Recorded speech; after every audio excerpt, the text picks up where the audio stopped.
দিলে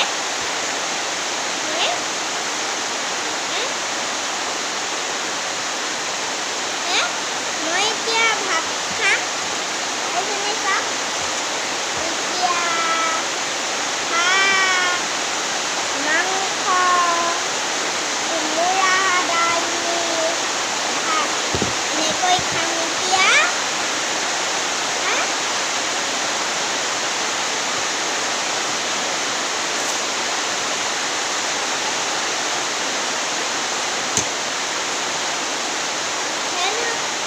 সুধিবচোন কমেণ্ট কৰি জনাবচোন